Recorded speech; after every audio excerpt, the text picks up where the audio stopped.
मेरी जीजी, आपने जो पत्र लिखा है वो बड़े भाव से लिखा और हमने बड़े भाव से इसको पढ़वाया भी और बहुत सुंदर सुंदर भाव इसमें अपने व्यक्त किया।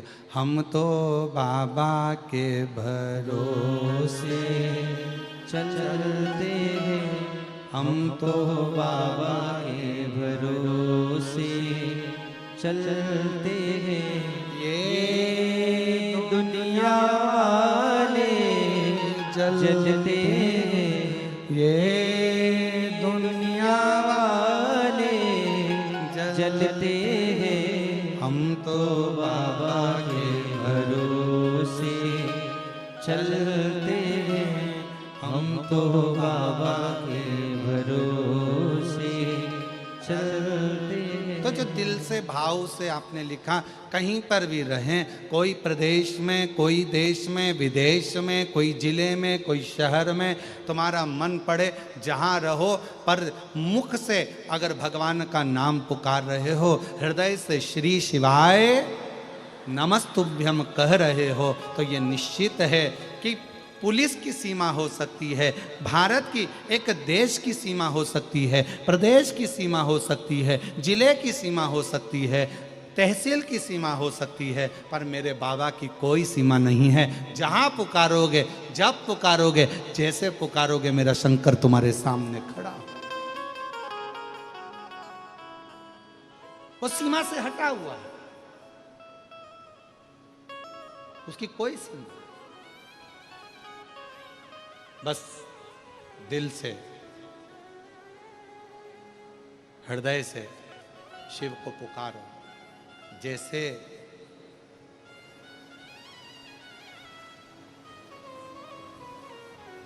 जिस समय पर माता सती के पिताजी ने, दक्ष प्रजापति ने यज्ञ रखा,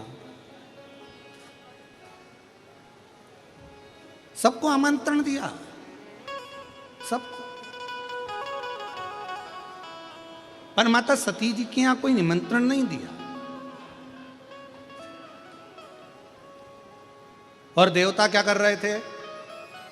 देव ऋषि नारद जा रहे थे तो कैलाश के ऊपर से जा रहे थे, इंद्र जा रहे थे तो कैलाश के ऊपर से जा रहे थे। क्यों? क्योंकि माता सती देखे और सती जी को लगे कि सबको निमंत्रण पत्र भेजा गया, पर मेरे पिताजी ने मेरे यहाँ ही निमंत्रण पत्र नहीं भेजा। ये दिखना चाहिए।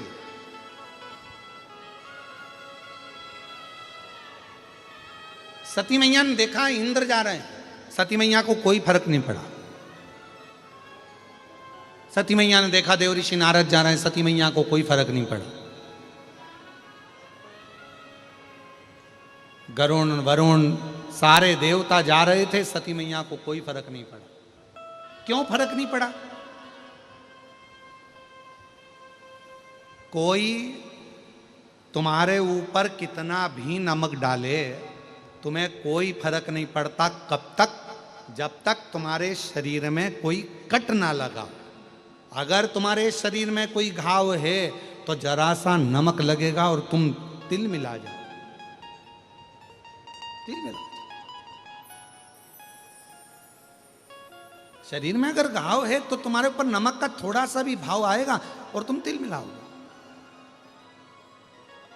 जब तुम्हारे शरीर पर घाव ही नहीं है, तुम्हारे शरीर पर कोई कट ही नहीं है, तुम्हारे शरीर पर कोई चोट ही नहीं है, तो कोई कितना ही नमक डाले, तुम्हारे शरीर पर कोई कितना ही नमक डाले, उसका कोई तिल मिलाहट आएगी नहीं। पर जैसे ही शरीर के ऊपर यदि कोई घाव रहेगा, शरीर के ऊपर यदि कोई कट रहेगा, शरीर के ऊपर कोई भी स्थान रहेगा, तो फिर वो नमक अपना असर करेगा, फिर वो नमक असर करता है।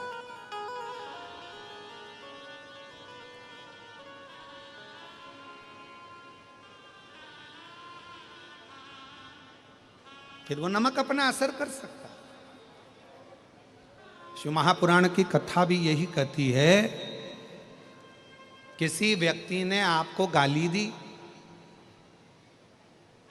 गाली असर कब करेगी? जब आपने गाली को वापस पलट कर यदि जवाब दिया है तो वो गाली आप पर असर करेगी, पर गाली कब तक असर नहीं करेगी? जब तक आपने पलट कर जवाब नहीं दिया। कोई पलट कर आप जवाब ही नहीं दे रहा।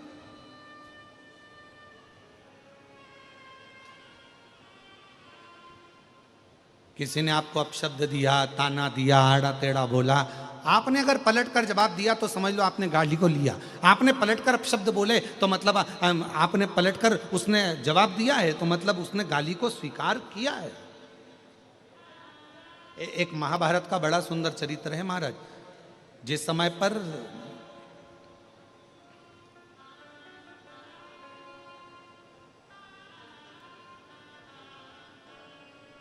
द्रौपदी के सोते हुए 5 पुत्रों को जब अश्वत्थामा ने मार दिया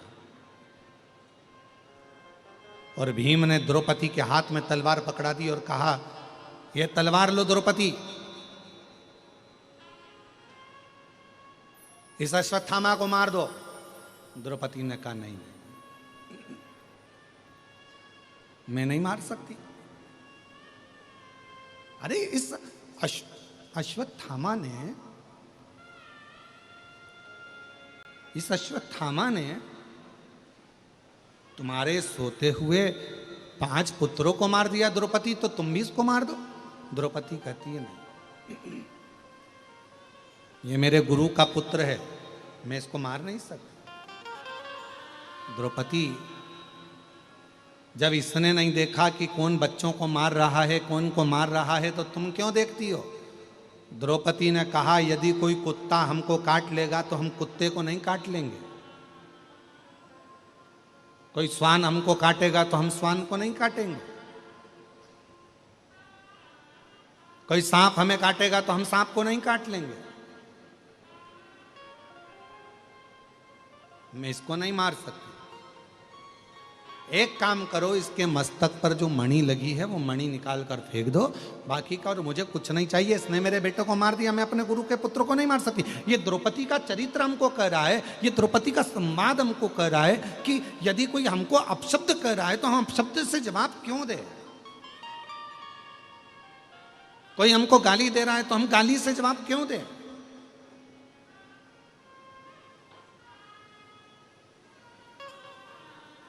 अगर हम पलट कर वही जवाब दे रहे हैं तो ये तो वही हो गया कि हमारे शरीर में घाव है। सती माता ने कोई जवाब नहीं दिया। नारद जी बार बार निकल कर जा रहे थे, इंद्रदेव निकल कर जा रहे थे, वरुण गरुण निकल कर जा रहे थे, 33 कोटि देवता दक्ष प्रजापति के यहाँ जा रहे थे। माता सती ने कोई जवाब नहीं दिया। आखिरी में हुआ क्या, जब देव ऋषि नारद ने देखा कि सती के चेहरे पर कोई सली नहीं आ रहा, तब देव ऋषि नारद माता सती के पास आ गए और सती से जाकर कहा, माँ आपके पिताजी यज्ञ रखे हैं और उस यज्ञ में सबको बुलाया, आपके पति को और आपको नहीं बुलाया। बस अब माता सती का हृदय, अब माता सती का दिल अब रोया, अब रोया। और शंभु शरण मांगू घड़ी रे घड़ी, दुख काटो दया करी दर्शन। अब माता सती को लगा, और सती मैया को जैसे ही लगा तो माता सती ने अपने पति भगवान देवादिदेव महादेव से कहा, मेरे पिताजी के यहाँ यज्ञ चल रहा है, मुझे जाना चाहिए। शिव जी ने मना करा, सती मत जा। सती को समझाया, मत जा। सती मानने को तैयार नहीं, मुझे जाना चाहिए, मुझे पहुंचना है, मुझे जाना है, मेरे पिता के घर का यज्ञ है, मुझे जाना पड़ेगा। सती माता को खूब खूब भगवान शंकर ने समझाया, पर आखिरी में सती नहीं मानी और पिताजी के यहाँ यज्ञ में पहुंच गई। पहुंची तो देखा कि यहाँ सबके लिए स्थान था, पर माता सती ने देखा कि मेरे पति के लिए कोई स्थान नहीं, मेरे पति के लिए कोई स्थान। नैनों से नीर माता सती के बह रहा था, आंखों से आंसू माता सती के बह रहे थे,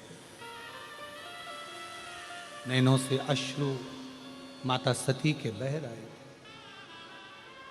कोई स्थान नहीं।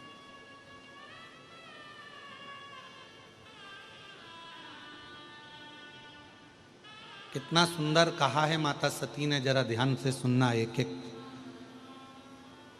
जितने भी आस्था चैनल पर कथा सुन रहे हैं, जितने फेसबुक यूट्यूब पर कथा सुन रहे हैं, और जितने भी इस भाग्यनगर हैदराबाद में शमशाबाद की इस पवित्र धारा पर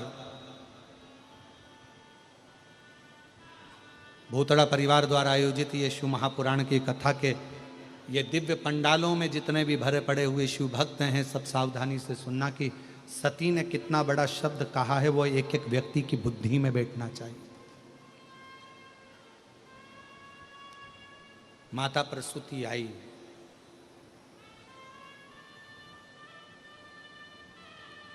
सती के सिर पर हाथ रखा।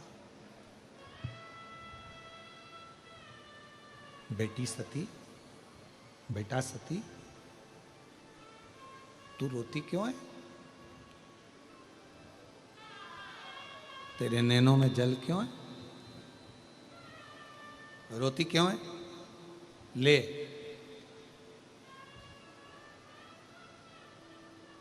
सती ये थोड़ा सा जल का आचमन कर ले। सती ने मना करा, नहीं मां, मैं नहीं। रति आ गई, रोहिणी आ गई, सबने समझाया सती को, सती ले थोड़ा सा जल का आचमन कर ले, थोड़ा सा जल पी ले सती। सती ने अपने केशों को खोल कर माता सती कहती है, सुनो मां प्रसूति, मैं सती देवाधिदेव महादेव की अर्धांगिनी मां आज एक शब्द कहती हूं, जिस स्थान पर शंकर के लिए कोई स्थान नहीं हो, जिसके घर में भगवान शंकर का शिवलिंग नहीं हो, जिस घर के अंदर, जिस भवन के अंदर शंकर का कोई स्थान ना हो, शंकर का शिवलिंग ना हो, सती कहती है उस घर का जल पीने वाला कभी मोक्ष प्राप्त नहीं कर सकता, उसे कभी मोक्ष नहीं मिल सकता। जिस घर में शंकर भगवान का शिवलिंग होता है, जिस घर में शिव का स्थान होता है, जिस घर में शंकर का एक प्रतिबिंब स्वरूप होता है, उस व्यक्ति को किसी तीर्थ में जाने की जरूरत नहीं पड़ती। सारे तीर्थ उस व्यक्ति के घर में आकर विराजमान हो जाते हैं, सारे तीर्थ आते हैं। और मेरे पिता दक्ष प्रजापति शंकर जी का अपमान कर दिया, मेरे पिता दक्ष प्रजापति शिव का अपमान कर दिया, मेरे पिता दक्ष प्रजापति ने शंकर भगवान का अपमान करा है, शिव का स्थान नहीं रखा, शंकर के बैठने का स्थान नहीं रखा, इसलिए दक्ष प्रजापति के घर का जल मेरे लिए श्रेष्ठ नहीं है। मैं यहाँ जल, तुम मां प्रसूति कर रही है, ये तो तेरे पिता का घर है, पिता का घर है पर शिव का घर नहीं है। ये पिता का घर है पर शिव का घर नहीं है। और मेरी जीजियों, मेरे जीजाओं, मेरी बेटियों, बेटाओं, मेरी माताओं, मेरे भाई बुजुर्ग बंधुओं, स्मरण रखना,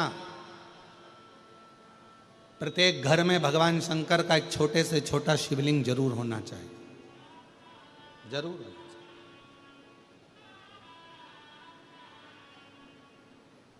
कल हमारे श्री ब्रजगोपाल जी भूतड़ा जी और श्रीमती दीपाली जी भूतड़ा जी दोनों एक प्रश्न कर रहे थे।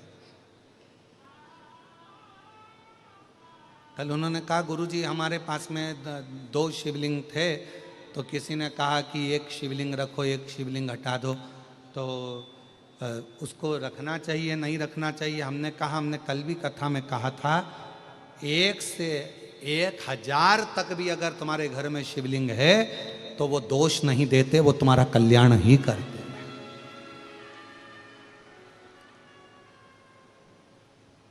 किसी अन्य देवता की मूर्ति अगर तुम्हारे घर में है तो किसी देवता की अगर मूर्ति तुम्हारे घर के अंदर है तो वो 1-2 हो सकती है, 2 से ज़्यादा नहीं हो सकती है। पर भगवान शंकर का यदि शिवलिंग तुम्हारे घर में है, 1 है, 2 है, 3 है, 4 है, 50 हैं, 100 हैं, 200 हैं, 500 हैं, 1000 हैं, 10,000 हैं, कितने भी हैं, तुम्हारे घर का वो शिवलिंग कभी तुमको दुख नहीं देगा, कभी कष्ट नहीं देगा, कभी तकलीफ नहीं देगा।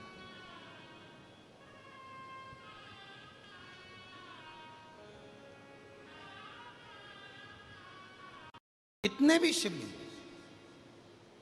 और हाँ, एक बात याद रखना, अगर तुम्हारे घर के अंदर कोई शिवलिंग नहीं है तो शिव महापुराण की कथा कहती है, सती माता का चरित्र कहता है, फिर उस घर से गया हुआ व्यक्ति कितने भी तीर्थ कर आए, कितने भी तीर्थों का जल लेकर आ जाए और कितने भी तीर्थ कर आ जाए, उस तीर्थ का कोई फल नहीं होता अगर घर के अंदर शिवलिंग नहीं होता। घर के अंदर शिवलिंग का होना बहुत जरूरी, भले छोटा सा, भले छोटा, वो घर में होना चाहिए। और मैंने तेरे ही भरोसे, एक पत्र अच्छा है देखिए। बाबा तेरे ही भरोसे हवा विच उड़ती ही जावांगी, बाबा डोर हथो छड़ी ना में कटी जावांगी, भोले मैं तेरी पतंग, शंभू मैं तेरी पतंग। बहुत बड़ा पत्र है, हैदराबाद भी बड़ा है ना, इसलिए पत्र भी बड़ा है, ठीक है।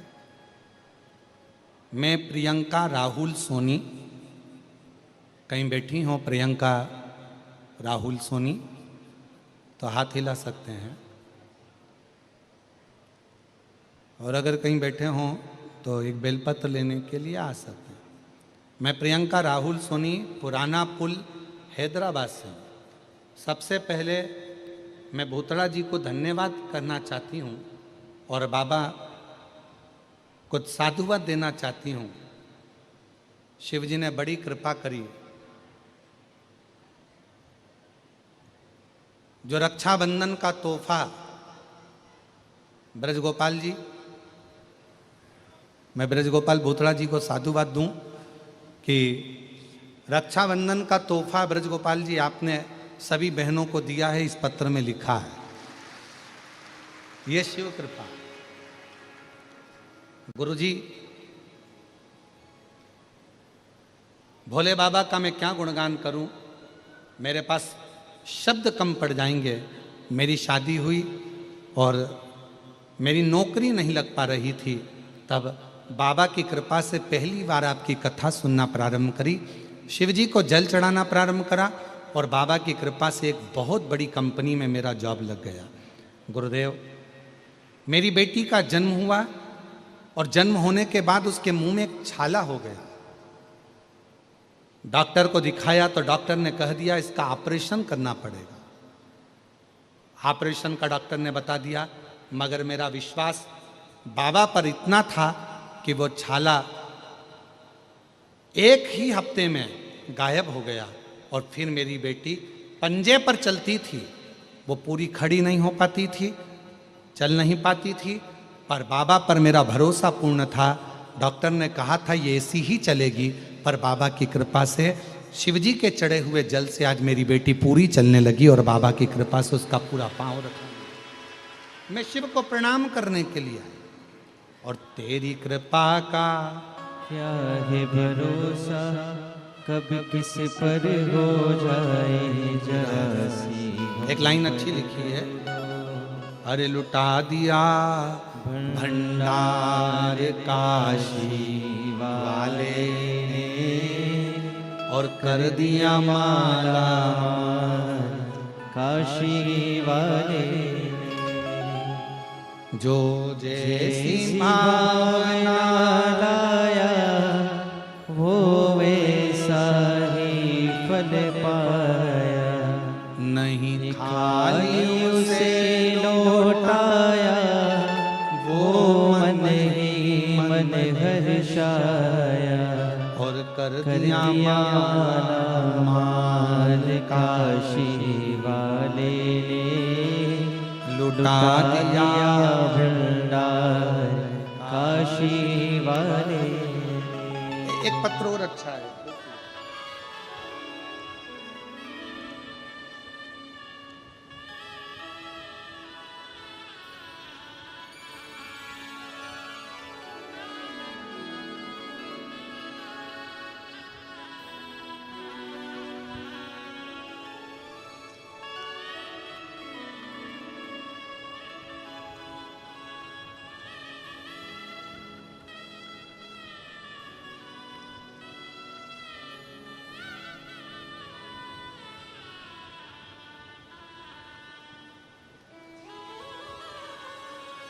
मैं कविता यादव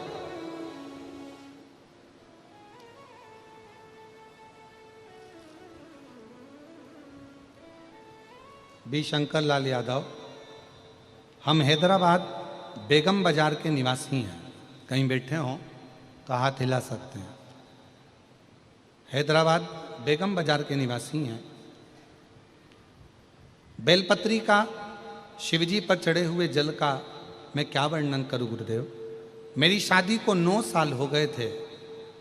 मेरी उम्र भी 40 वर्ष की हो गई, पर संतान का सुख नहीं हुआ गुरुदेव। डॉक्टरों का इलाज करवाया, मन्नतें भी बहुत मांगी, पूजा पाठ भी बहुत किया, पर संतान का सुख नहीं आया। हमेशा हर जगह से नाराजगी ही हाथ लगी। अब करें तो करें क्या। तब आपकी कथा पहली बार सुनी और बाबा पर भरोसा जागृत हुआ। शिवजी का पशुपतिनाथ का व्रत, सफ़ेद आंकड़े की जड़ का प्रयोग और प्रदोष टाइम में बाबा का पूजन का विधान आपने जैसा बताया वैसा करा। बाबा की 2022 से कथा सुनना प्रारंभ करी। अवस्था बहुत हो गई थी, 40 साल की मेरी उम्र हो गई, पर संतान का योग नहीं बन रहा था। तब बाबा की कृपा से पहली बार पशुपति व्रत किया और सफ़ेद आंकड़े की जड़ का प्रयोग किया। बाबा ने ऐसी कृपा करी गुरुदेव कि 9 साल के बाद मेरे घर में बाबा की कृपा से 23/9/2023 को बाबा की कृपा से मेरे घर में एक बेटे ने जन्म ले लिया, जिसका नाम मैंने भुवनेश्वर यादव रखा। यह शिव की कृपा से, शंकर की उदारता से, एक विश्वास। कहीं पर भी रहो, सीमा हो सकती है देश की हो, सीमा हो सकती हो प्रदेश की हो, सीमा हो सकती हो पुलिस की हो, सीमा हो सकती हो एक विधायक की, एक सांसद की भी एक सीमा होती है, एक अध्यक्ष की भी सीमा होती है, पर मेरे शंकर भगवान की कोई सीमा नहीं। जिसने दिल से पुकारा, जिसने दिल से नाम लिया, मेरा शंभू वहीं आकर खड़ा हो वही।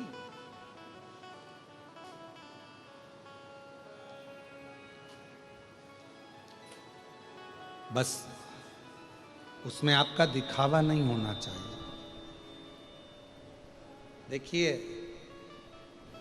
सती माता से कह रही हैं माता प्रसूति की, ये थोड़ा सा जल का आचमन कर लो, और माता प्रसूति के शब्द सुनकर माता सती कह रही है भले मेरे पिता का घर पर जल नहीं पीऊंगी, क्योंकि यहां शिव का स्थान नहीं है।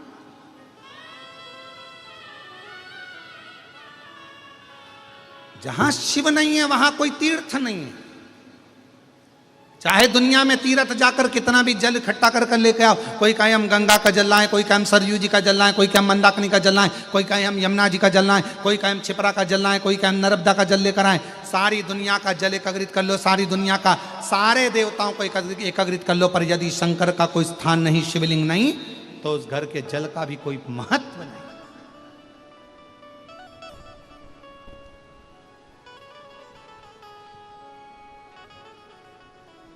चाय कौन कौन पीता है? हाथ उठाओ जरा, जम के तो उठाओ जरा, हाथ तो उठाओ। चलो ठीक है।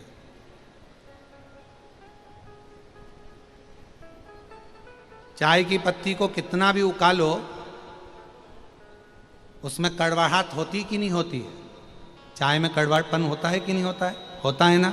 शक्कर डाल दो चाय की पत्ती में, उसका कड़वापन जाएगा क्या? जम के तो बोलो। और शक्कर डाल दो चाय की पत्ती में, उसका कड़वापन जाएगा क्या? नहीं जाएगा। चाय का कड़वापन कब जाएगा? जब चाय में थोड़ा सा दूध डल जाएगा।